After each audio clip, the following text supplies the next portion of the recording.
My name is Haley, I'm 28. And I still remember the exact moment my heart cracked in half. It was a Wednesday. Cloudy, unremarkable, ordinary.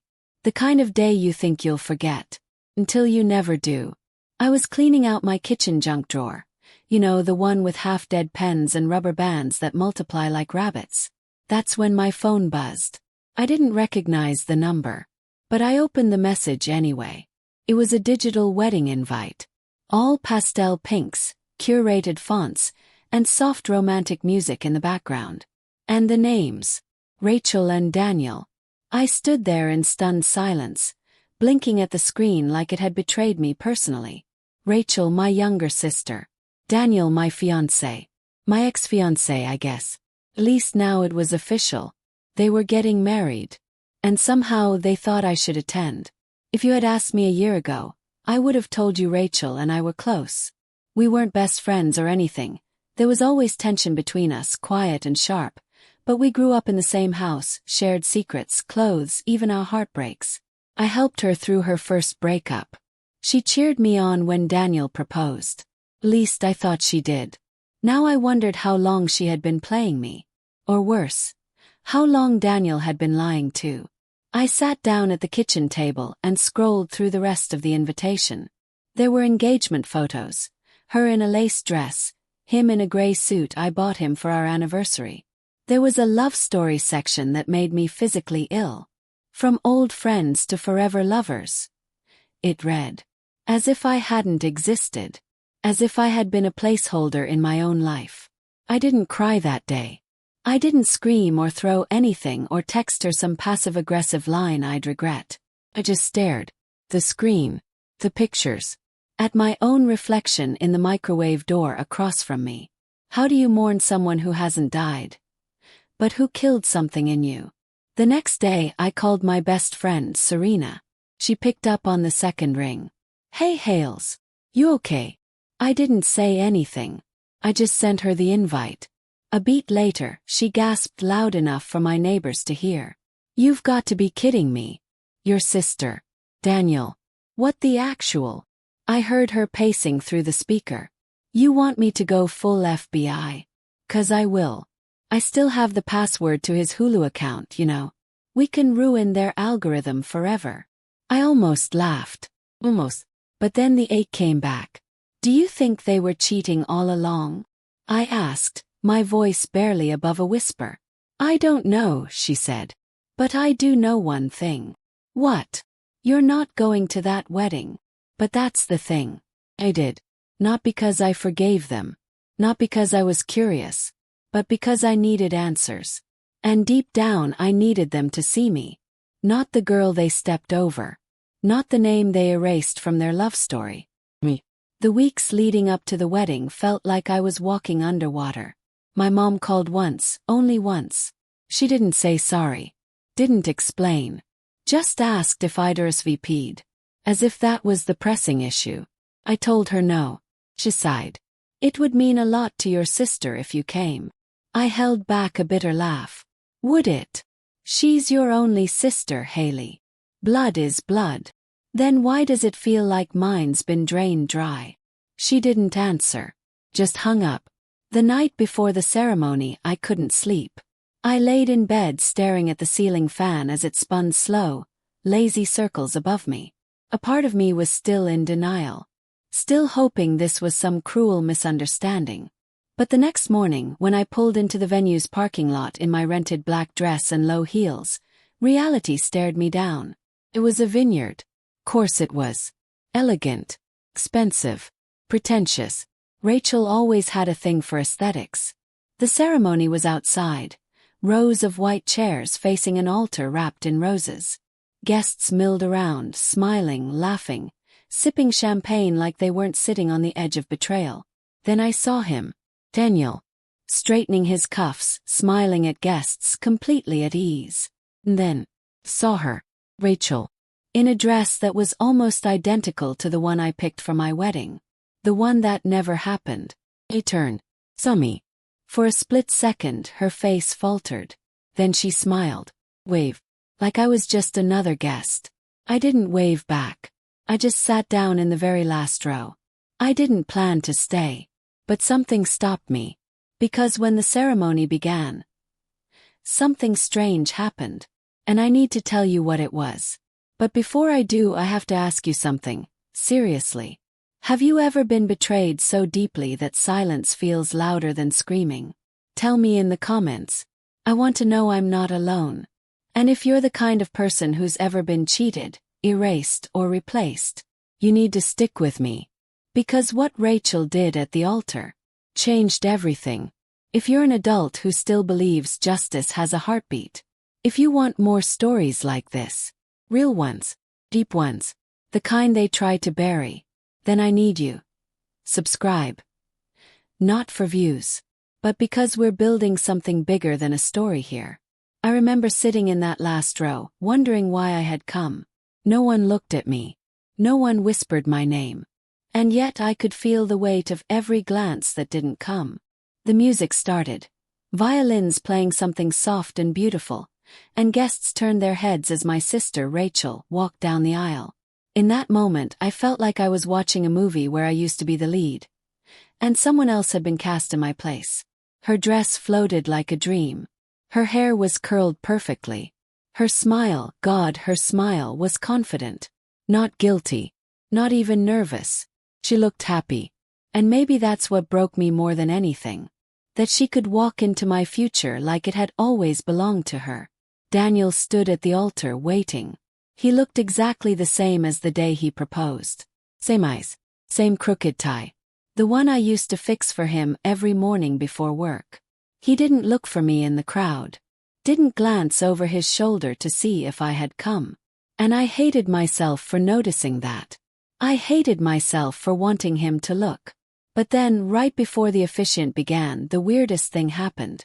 Rachel leaned in and whispered something into Daniel's ear. He stiffened. Not like a nervous groom. Like a man who had just been told something he wasn't ready to hear.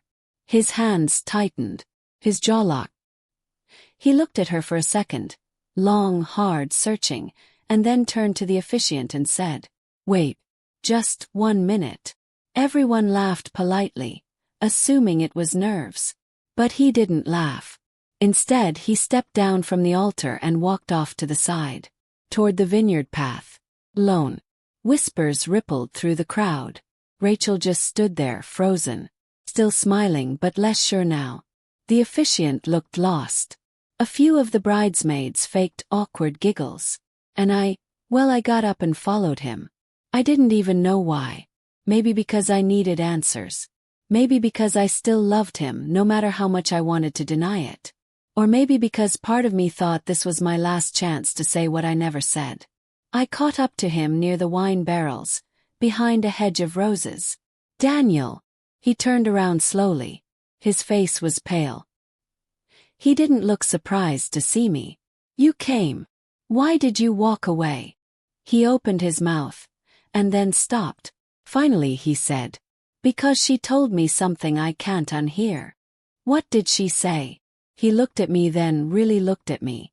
"She said the only reason she's marrying me is because she couldn't stand to let you have me." I stood still.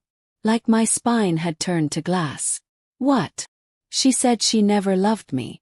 She just loved the way you looked when you talked about me. And that she always wins." I don't know what hit harder, the confession or the look on his face when he said it. He wasn't angry, he wasn't heartbroken. He looked humiliated. Like a man who realized he wasn't loved. Not by me. Not by her. Just used. I sat down on the bench nearby, my legs suddenly too weak to stand. Daniel sat beside me. "I thought I loved her," he whispered. "You proposed to me," I whispered back. "I know. I ruined everything." We sat there in silence for a long time. No music. No guests. No altar. Just two people who had torn each other down. Now sitting in the wreckage. Finally I stood. "So what are you going to do?" He looked toward the ceremony tent. "I don't know. You can't marry someone who sees you as a prize to take from someone else. And I can't go back to someone I betrayed," he said, his voice barely audible. I looked at him one last time. "Then maybe you have to start over." I walked away. I didn't wait for the ceremony to resume. I didn't check to see if he went back. I didn't say goodbye to Rachel. I just left. But not before slipping a small white card onto the gift table. It read, "I hope it was worth it." That night, I lay in bed staring at the ceiling, wondering, what if all of this had been a game from the start? What if Rachel had been playing both sides? What if this wasn't about love, but about winning? And if it was, then what exactly had she won? Because the next morning I got a text from my mother. No words, just a photo. Rachel, in her wedding dress, alone, crying, at the altar, and beneath it, a caption. Daniel left. Before I tell you what happened after that, what Rachel did next, I need to ask you something. Have you ever seen someone fall apart, and part of you felt sorry for them, even though they destroyed you first? Tell me honestly in the comments. And if this story is already making your heart twist, you're going to want to stay. Because what my sister did next flipped everything upside down. Don't go anywhere. After Daniel left her at the altar, Rachel disappeared for 3 days. No social media posts, no calls, no damage control, nothing. Just silence. I almost admired it, honestly. The drama queen in her could've made a whole spectacle out of being abandoned. But instead, she vanished. Like the world itself didn't deserve her explanation. My mom didn't say much either. She called me once, voice shaking, and said, "What did you do?" That stopped me cold. "Excuse me." "He left. On your wedding day. After you showed up." I laughed sharp and hollow. "So now it's my fault. Haley, she's your sister. And I was supposed to let her walk down the aisle with my fiancé." "It wasn't like that." "No, Mum. It was exactly like that." Hung up. I didn't want to hear another second of someone defending her. Not after everything. The truth is, I didn't know if Daniel left because of what Rachel said, or because he realized something too late. Maybe it was both. But the part one didn't expect was that, after 3 days of silence, Rachel did reach out. Not to apologize, not to explain, but to invite me to brunch. The message was as casual as ever. "Hey, let's talk. Just us. Sunday, 11 a.m. My treat. R." I stared at it for a long time, deleted it, then went to bed, then woke up in the middle of the night, and undeleted it. Why did I even care? Maybe I needed closure. Maybe I wanted to see the look on her face when she realized she lost. Or maybe, just maybe, I needed to hear it from her lips. Why? The brunch spot she picked was downtown. Trendy, expensive, pretentious, coarse. I wore black jeans, no makeup, and a loose cardigan. I didn't dress for war. I dressed like someone who couldn't be touched anymore. Rachel arrived 5 minutes late. No makeup either. Is tired. Dress simple. She sat down and said, "Well, that was a disaster." I didn't say anything. The waitress came and poured us coffee. We waited until she was out of earshot before Rachel spoke again. "He left me. On the altar." "I know. You talked to him." "I did." "So you convinced him?" "No," I said. "You did that." She let out a slow breath and leaned back. "You want to know why I did it?" "I don't know if I'm ready to hear it." She looked at me, really looked at me, for the first time in years. And what she said next, it wasn't what I expected. "Because you were always the golden one. The one everyone loved. Dad's favorite. M's pride. Daniel was just the final straw. Rachel, you had everything. And I hated how easy it looked on you. Even when you cried, people paid attention. When I cried, they rolled their eyes and blinked. Once, it hit me like cold water. So you took him to punish me?"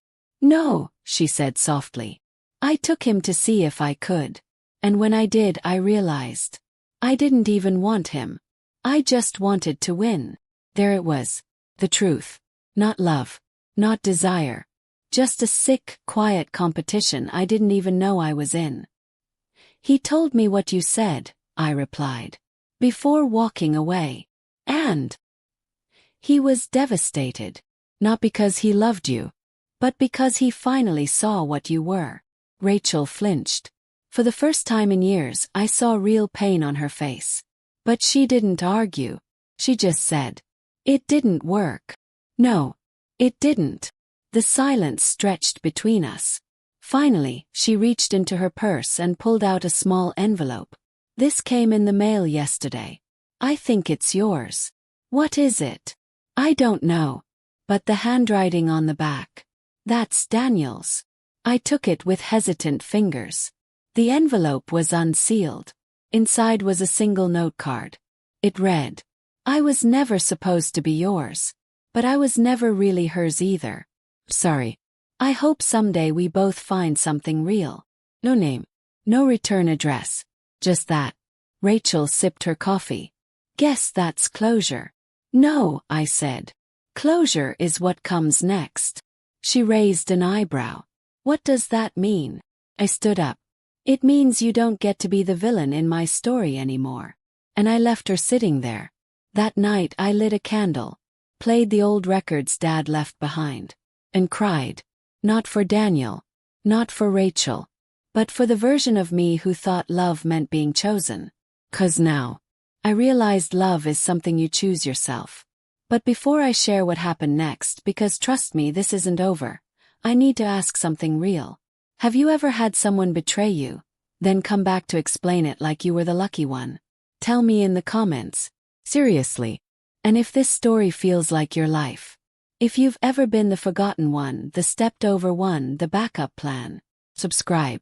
'Cause what comes next will shake everything you thought you knew about this story. 2 weeks passed. No wedding photos were posted. No happy captions. Just silence. Rachel stopped calling. Daniel didn't text. And I tried to move on. I threw myself into work, kept my head down, and started organizing my life like it was a junk drawer in desperate need of purging. But no matter how much I sorted, my clothes, my cabinets, my thoughts, I couldn't file away one thing. That letter. I was never supposed to be yours. But I was never really hers either.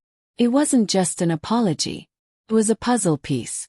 And I couldn't stop turning it over in my head again and again, like it would eventually make more sense. One Friday evening, while I was doing dishes with a podcast playing in the background, my phone buzzed. Unknown number. For some reason I answered. "Haley." The voice was male.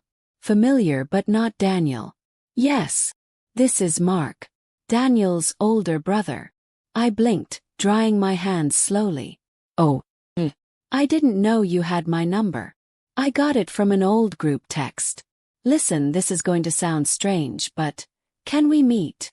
"Why?" "Because I think there's something you need to know. Something Daniel never told you. About Rachel." My breath hitched. "What is it?" "I'd rather say it in person. It's not something I want to leave on a voicemail." We met at a small coffee shop the next morning. Mark looked tired, graying at the temples. The kind of man who always looked like he carried more than he said. He ordered black coffee, then leaned in across the table. "Let me just say this up front. I never liked Rachel. From day one." I raised an eyebrow. "Why?"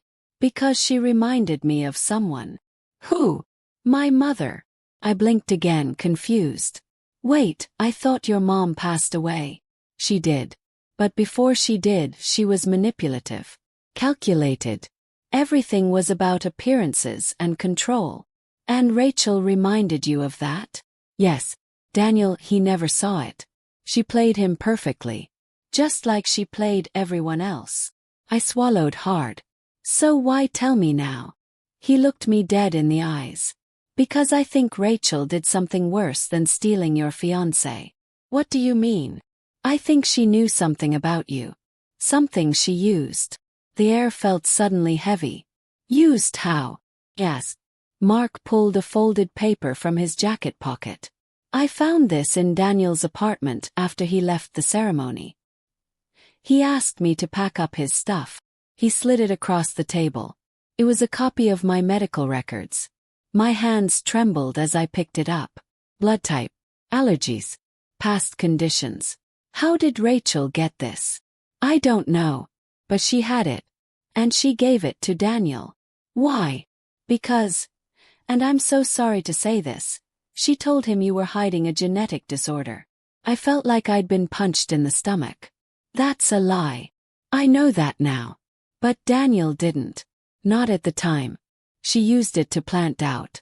Said if you had kids they might inherit it. Told him he should think about marrying someone healthier. Covered my mouth. Shaking. That's what it was. That's why Daniel changed. Why he started pulling away 6 months before the wedding. It wasn't cold feet. It was poison. Planted by someone who was supposed to be my sister. Mark reached out across the table. I'm not saying this to hurt you. I just thought. You deserve to know the whole truth. Thank you, I whispered. And for a moment I felt like I could breathe again. Like someone had finally told the part of the story I didn't know I needed to hear. That night I didn't sleep. I stayed up rereading that medical file, trying to understand how she got it. Then I remembered something. Visit. 2 years ago. Rachel came over while I was recovering from a bad flu. I'd left her in my apartment while I ran to the pharmacy. She had been alone. For over an hour. And my health folder was in the drawer under the coffee table. I never checked it afterward. I never thought she'd. But she did. And now I knew. Before I tell you what I did with that truth, because I did do something, I have to ask. Have you ever found out that someone was working against you? While pretending to love you? If you have, comment. I know how it feels. Because that kind of betrayal leaves a scar most people can't see. And if you're still watching, you're not going to want to miss what I do now. Because this story, it's about to turn hard. And I promise, it won't be the ending you're expecting. I didn't tell anyone at first. Not Serena. Not my mom. Not even my therapist.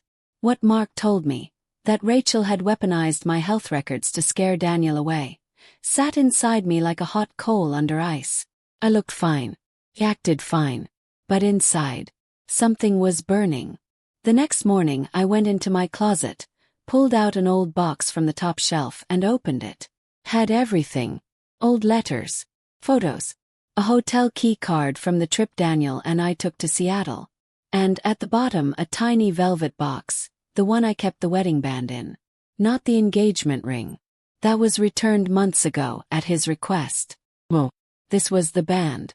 The thing that was supposed to symbolize forever. The thing I picked out while imagining vows we never said. I stared at it for a long time. Then I put it in my purse. That afternoon I walked into the law firm I worked at and took an early lunch break. Instead of eating I took a train. Where? To the boutique Daniel's family owned. A small art and framing business downtown. One I helped renovate, rebrand and relaunch years ago. I still had my name on the original paperwork. I'd forgotten that. But now, it was time to remember. When I arrived, I saw the same navy awning, the gold lettering I designed. But inside the atmosphere felt unfamiliar, colder, less personal. A woman I didn't recognize greeted me at the desk. Hi, can I help you? Is Daniel here? He doesn't work the floor anymore. Do you want to leave a message? Tell him Haley came by. And tell him I want to schedule a meeting with the board. Regarding shared ownership documents from 2020. Her eyes widened. I didn't wait for her to respond. I walked out with a quiet calm I hadn't felt in months. When I got home I opened my laptop, logged into my secure cloud storage and pulled the contract. There it was. Black and white. I had co-ownership of 18% of the business. He had never removed my name after the proposal. He probably forgot. But I didn't. I spent the rest of the week going through everything. Emails, receipts, photos, messages I'd ignored because I was too hurt to look back. And in doing so, found something else. Forwarded email. From Rachel. Dated 6 months before Daniel and I broke up. Subject line. Haley won't know. But you should. Attached. A file labeled HM. Genetic notes. She didn't just mention my condition. She made a report. She outlined percentages, diagnosis codes, family history. She made me sound like a risk. And at the bottom, if you really want kids, think about this carefully. That was the sentence that snapped the last wire in me. I printed the email. I printed the contract. And I scheduled the meeting with the company board. Not to demand money. Not to hurt Daniel. But to finally stop pretending I had nothing. Because Rachel didn't just steal a man. She tried to erase me from my own story. And I wasn't going to let that happen anymore. A week later, I walked into the boardroom with a binder under my arm and fire in my chest. Daniel looked surprised to see me. He stood slowly, nervously. "Haley, what is this?" "This," I said, placing the contract on the table, "is me reminding everyone that I still own part of this place." He swallowed hard. "Why now?" "Because I'm done letting people rewrite my story." "Are you trying to punish me?" "No," I said with a calm smile. "I'm showing you I remember. Everything. Including what Rachel did." I slid the printed email across the table. He didn't touch it. He didn't have to. He knew what it was. After the meeting, he caught up with me in the hallway. "You didn't deserve any of that," he said. "No, I didn't. I was stupid." "Yes," I said, turning to him. "You were. But more than that. You were a coward." He nodded slowly. "Didn't argue." "What now?" "Now. I move forward. With or without you. Preferably without." But as I walked out of that building, head high, something strange happened. A woman was waiting outside. Late 30s. Business casual. Holding a manila folder. "Haley Moore." "Yes. You don't know me. But I work in records management at Northwell Health." My stomach dropped. "Okay. I thought you should know. There was a data request 6 months ago. About you. And it didn't go through proper channels." She handed me the folder. Inside, a document trail. And a signature. Rachel Moore.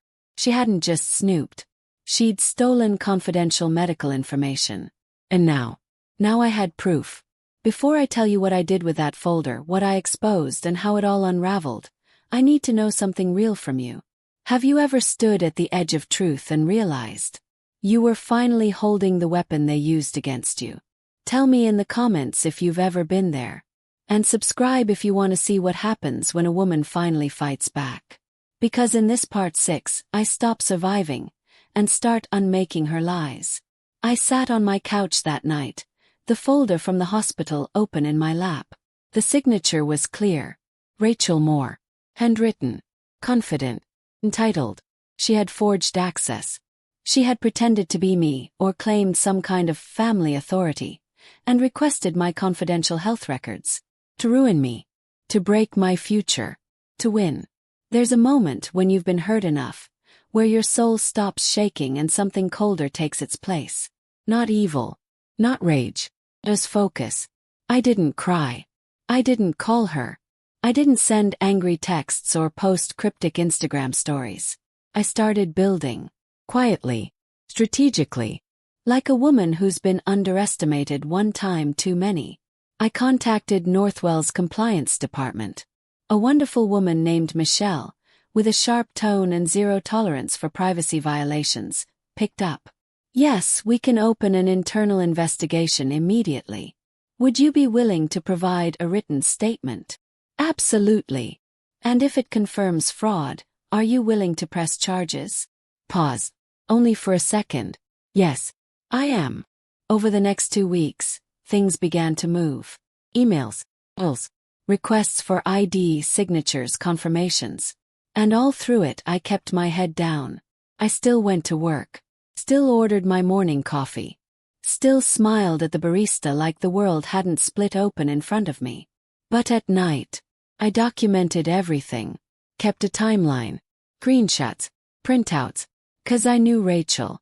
I knew when this finally hit her doorstep, she'd scream, "Set up." She'd play the victim. The sister who was misunderstood. The girl who lost her fiancé. But not this time. This time I had the receipts. 3 weeks later I got the call. Michelle again.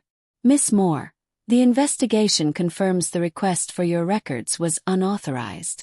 The IP address matches a device registered to a Rachel Moore. So, she's liable. She is. Would you like to move forward with legal action? I looked down at the folder in my lap. Then I said, not yet. There's one more thing I need to do first. That Sunday I called Serena. Told her everything. The forged file. The meeting with Daniel. The business co-ownership. The hospital investigation. She didn't say a word until I finished. Then she whispered, Haley, you're not the same girl I knew 6 months ago. I know. You're better.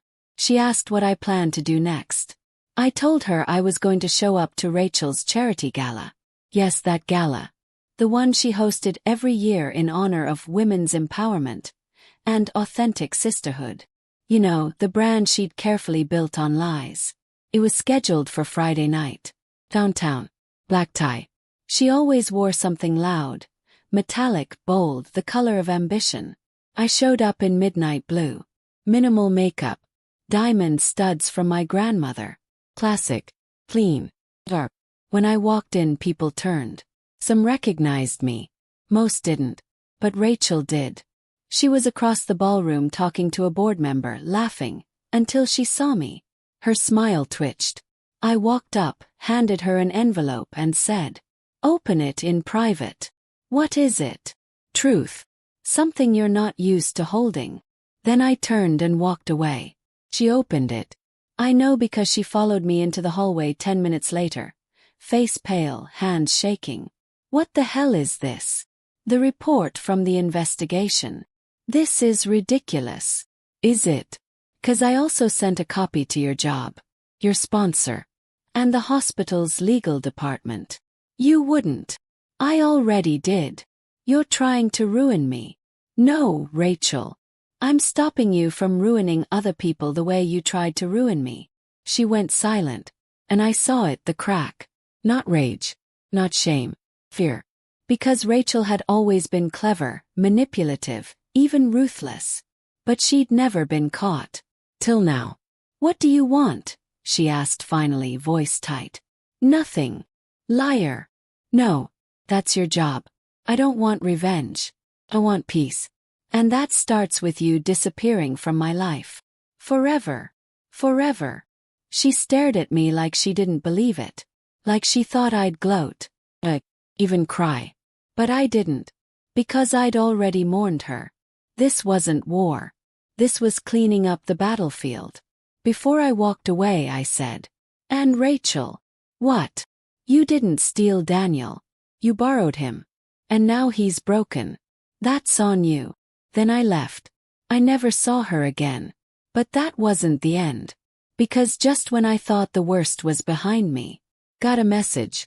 From someone I hadn't heard from in years. Someone who knew the real reason Rachel hated me. And that message opened the final door in this twisted story. Before I share what was in it, because that changes everything, I need to ask something personal. Have you ever looked evil in the eye and realized it had your last name? Comment if you've ever had to let go of a toxic family member to survive. And if you're still watching, only the adults who crave real stories, deep cuts, and true revenge should hit subscribe. Because part 7 flips the entire story. And you're not ready for what comes next. The message came late. Almost midnight. I was about to put my phone on silent when it buzzed. Unknown number. But the preview showed one word. Haley. Opened it. I don't know if you remember me. But I think I have something you need to know. Something about Rachel. And your father. My stomach turned. I didn't reply. Not at first. I clicked the profile picture. No face, just a background of green trees. Second message followed. My name is Clara. I used to work for your family. When you were kids. Took me a moment, but the name came back. Clara. The part-time housekeeper from when I was 9 or 10. She wasn't around long. Just a few months. I remember her laugh, warm like honey. But one day she disappeared. No goodbye. No explanation. Just gone. And now, decades later, She was messaging me like a ghost from the attic. I replied cautiously, "What do you mean, something about my father?" Her answer, "Can we meet? I can't put this in a message. It's too personal. And it's not something you've ever been told." 2 days later, we met at a small cafe near the outskirts of town. Not trendy, not busy, just quiet. Clara looked older, of course, but her eyes were the same, soft, sad, searching. She sat across from me and didn't touch her tea. She just said, "You always were the sweet one. Rachel was harder." I nodded, unsure where this was going. Then Clara exhaled. "I didn't leave because I wanted to. I was asked to. Paid to." "What?" "Your father, he was a proud man. But there were things happening in that house he didn't want anyone else seeing." My pulse kicked. "What things?" "Rachel," she whispered. "She was different even back then. She lied. Oh. Manipulated. And when I tried to tell your mother, she defended her. She said Rachel was just strong-willed. But one day, I found something in Rachel's room." I leaned in. "What did you find?" "A notebook. Filled with fake diary entries. Ones she wrote to show your father. All designed to make you look like the bad one." My blood turned cold. "Wait, what?" "She wrote lies. Said you bullied her. Stole from her. Broke things and blamed her. None of it was true, of course. But she was smart. Knew how to make it look convincing." I swallowed hard. "Did she show it to my dad?" "Yes. And he believed it." Everything shifted. All those years. The tension between my father and me. The silence. The disappointed glances. It wasn't just distance. It was poison. Planted by a child who needed me small so she could feel big. "Why are you telling me this now?" I asked, my voice barely steady.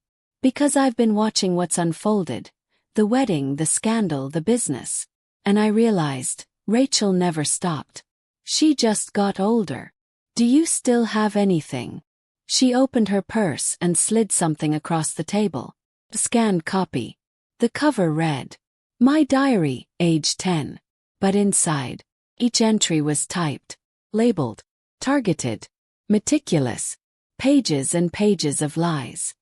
I took photos before I was forced to return the original. I don't know if this helps you, but I couldn't carry the secret anymore. I sat there stunned. Had no words. That night I couldn't sleep. I walked into my dad's study. He'd passed away 5 years ago and opened his file drawer. He'd kept everything. Bank records, letters, old family photos. And in the back, note, dated the year Clara left. In my dad's handwriting. "I don't know who Haley is becoming. But Rachel says she's hurting her. Lying, sneaking. Must address it." My hand trembled. He never knew me. Not because I wasn't there.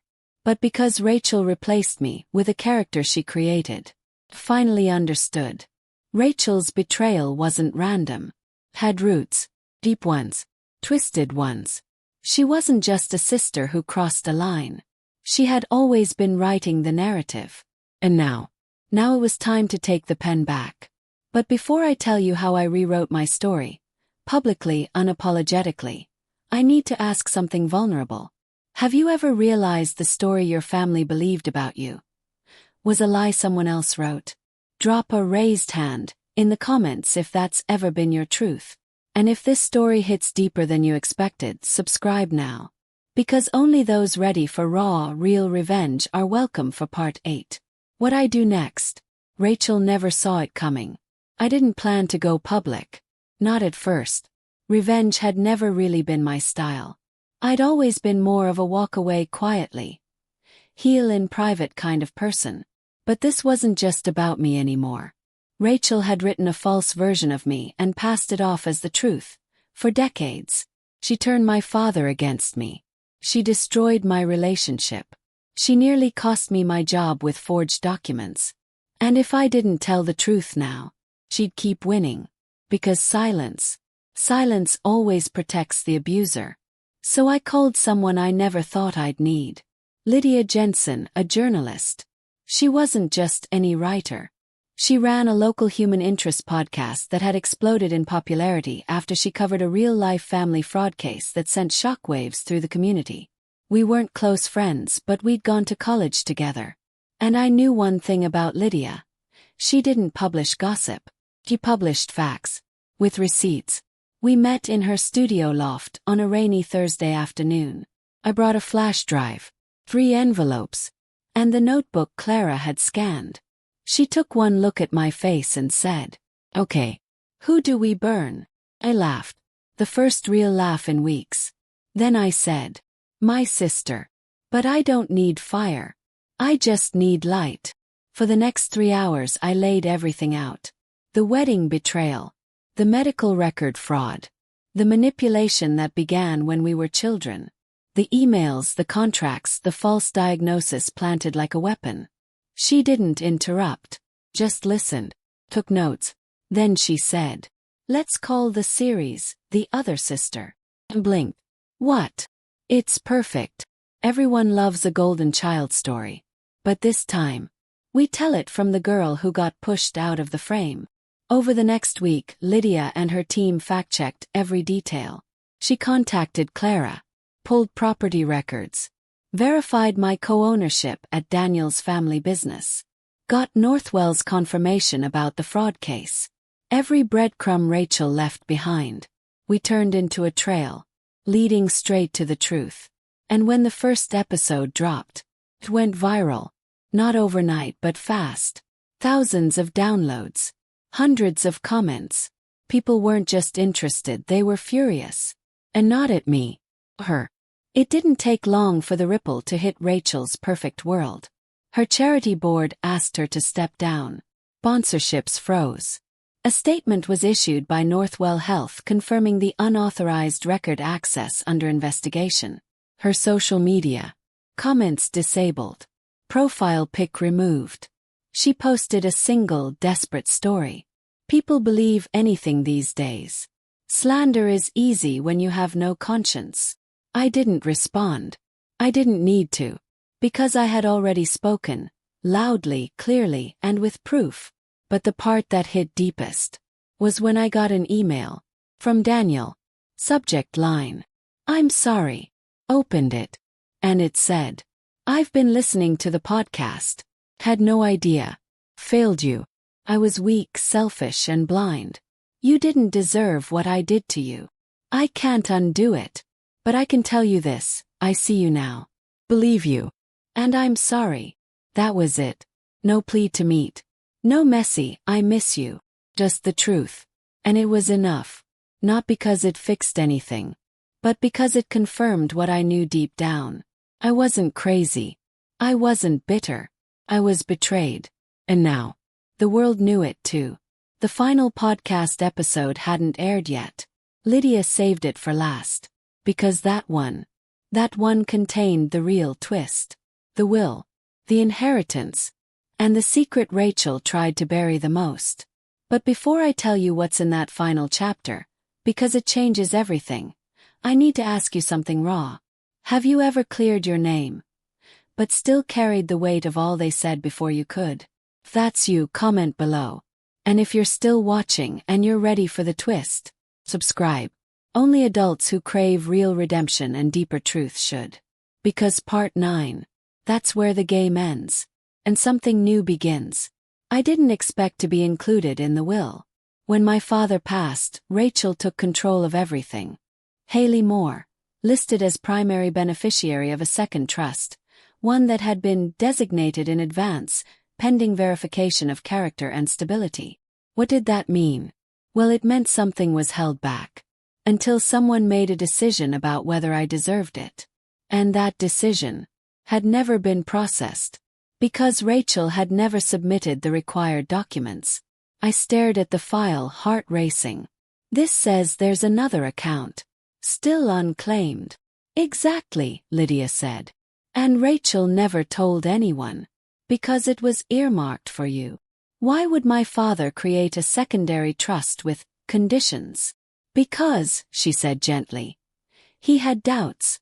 Even through the lies, he must have wondered. And Rachel knew. She hid it. locked it away. Because even after his death, she wanted to keep me small. The trust was real. I hired a lawyer and requested full verification. Took weeks. Court filings, notices, paperwork with words like dormant asset, and pending clarification of moral clause. But in the end, it was mine. $214,000. That's what he left me. Not just money, but an apology in the form of a signature and sealed document. The clause said, "To Haley, should she one day prove her integrity despite what I've been told." Broke me. And it healed me. All at once. I didn't go on a shopping spree. Didn't flaunt it. Didn't even post about it. I used it to start something Rachel never could. Program. For women who've been disbelieved, erased, or betrayed by their own families. Not just therapy. Rebuilding. Financial literacy. Housing support. Legal consultations. I named it The Other Sister Fund. And it exploded. Donations. Interviews. National coverage. Suddenly my story wasn't just mine. It belonged to every woman who had been left behind by a family that protected the wrong one. Rachel. She tried to send a cease and desist. Claimed the name The Other Sister defamed her. My lawyer laughed. We've got an entire podcast, medical evidence, witness testimony, and a will. She has zero ground. We never heard from her again after that. Months later I got a letter. From my mother. It wasn't long. Just a handwritten apology. I see it now. What she did. What I let her do. I don't know how to make it up to you. But I believe you, Haley. And for the first time in my life. That was enough. Now when I walk into rooms I carry no shadows. Just clarity. People know my name, not because of scandal. But because I reclaimed it. I didn't just survive Rachel's betrayal. I turned it into a stage. Platform. Movement. But before I close this chapter, I want to ask you something real. Have you ever been written out of your own story? Only to come back and rewrite it louder? Tell me below. And if this 11-part series meant something to you, if you felt seen, healed, or even just entertained, leave a like. Share this with someone who's fighting to be heard. And hit subscribe. Because real stories don't end in betrayal. They end in becoming. Life got quiet for a while. Not empty, just still. And I needed that. For the first time in years, I wasn't walking around waiting for someone to accuse me of being too emotional, too sensitive, too much. There was no second-guessing every word I said or apologizing for simply existing in my own space. My calendar filled with speaking events. The Other Sister Fund kept growing. I even got invited to a roundtable discussion in D.C. about family privacy laws and emotional abuse patterns in sibling dynamics. But through it all, there was one name I didn't expect to hear again. Until it popped up in my inbox. Daniel. He wasn't dramatic. No long essay. No emotional dump. Just this. I saw what you did with the fund. I think you're incredible. I hope you're well. And honestly, that should have been it. But I replied. Just a simple thank you. I'm in a good place now. 'Cause I was. And maybe that's why I didn't feel the need to block him. Or erase his memory. We started talking. Slowly. Casually. Nothing flirty. Just a human. And after a month of that strange, cautious friendship, he asked to meet. We chose a neutral place. Park. Late afternoon. Golden sunlight and just enough breeze to keep it from getting too heavy. He brought coffee. I brought boundaries. He looked different. Softer. Tired but clearer somehow. You really did it, he said, smiling gently. You told the truth. Yeah, I nodded. And I survived it. More than that. You built something from it. Because I had to. I couldn't keep bleeding in silence while she smiled in front of the cameras. He nodded slowly. I let her shape the story. I believed her when I should have fought harder for you. You did what a lot of people do, Daniel.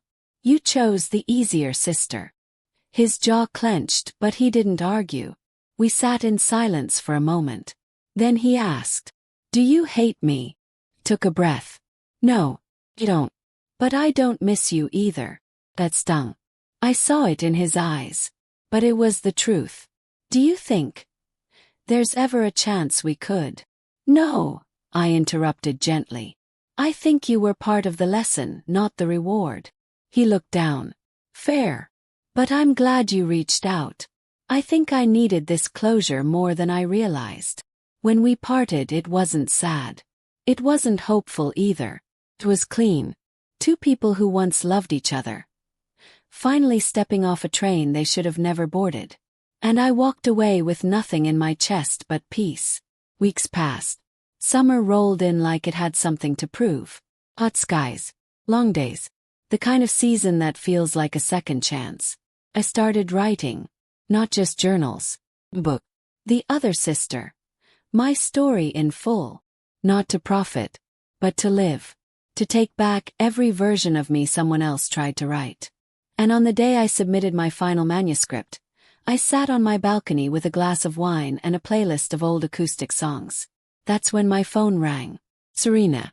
You're gonna want to sit down. Why? Rachel. Froze. What about her? She gave an interview. Live. She's spinning everything. Again. I opened my laptop. There she was. On a small podcast with almost no audience. Sitting across from a host who clearly hadn't done their homework. I was young. I made mistakes. But Haley's narrative has overshadowed mine. I never meant to hurt her. Then she said something that made my blood run cold. In fact, I know things about Haley that no one's talked about. Things that would make people question the whole story. Closed the laptop. Took a breath. I didn't panic. Because she didn't realize something vital. She wasn't dangerous anymore. Not to me. Her threats weren't sharp, they were desperate. The world had already seen the truth. And no matter how many interviews she did, she could never erase it again. But before I show you how I responded, and trust me, it was the most poetic moment of the entire story, I want to ask something that matters to you. Have you ever been healing and felt someone try to pull you back into the chaos you escaped? Tell me in the comments. And don't forget, only the adults who crave real, raw, emotional truth should subscribe. Because the final chapter, it's not about Rachel, it's about me. And how I closed the door for good. Rachel's little podcast stunt didn't go viral. Barely 300 views. Few sympathy comments. One person called her brave. Another said, give it a rest. But what she didn't realize, her words were a gift. Because they reminded me. I hadn't responded out of fear. I hadn't defended myself in a rush. I'd taken my time. And that was power. I wrote a letter. Not a legal threat. Not a social media post. Not a clapback. Letter. I printed. And sent. It read, Rachel. You are no longer my story. You are just a footnote. This is not an invitation for closure or conversation. This is a declaration. Have let go of you. And you will never have access to my peace again. No, sincerely. No warm regards. Just my name. Haley. And I mailed it with no return address. Because closure doesn't need applause. Just needs truth. From there, life didn't suddenly become a fairy tale. It became real. Published the book. It hit lists I never dreamed of. And more importantly, it landed in the hands of women who needed it. Some wrote to say they left toxic siblings. Some used it to finally speak up about years of manipulation and erasure. But every single message had one line that brought me to tears. You made me feel less alone. Now I wake up in a home I bought with my own name on the deed. Not out of spite. Out of pride. I drink coffee slow. Go for long walks without checking my phone every 5 seconds. And sometimes, I still think of Daniel. Of what could have been. But then I remember. What is so much better. I didn't just survive a betrayal. I reclaimed a life. So to the woman listening right now, the one who feels like she's too soft, too late, too broken to begin again, I need you to know something. You are not the weak one for walking away. You're the strong one for choosing yourself. And your story, it isn't over. Just getting good. If this 11-part journey meant something to you, if you felt it deep in your gut, If you cried, raged, healed, or even just whispered same under your breath, then this is your moment. Blackheart only the real ones, the grown adults who want more than drama, who crave deep, raw, emotional revenge stories that actually mean something, should hit that subscribe button now. Because this isn't just the end of one story. It's the start of many. And trust me, what's coming next will make this look tame. Subscribe. Share this story with the strongest person you know. And remember, you don't need to fight like them. You just need to win like you. Let me know when you're ready for the next one. Because the revenge stories coming up, they don't just burn bridges. They build empires from the ashes.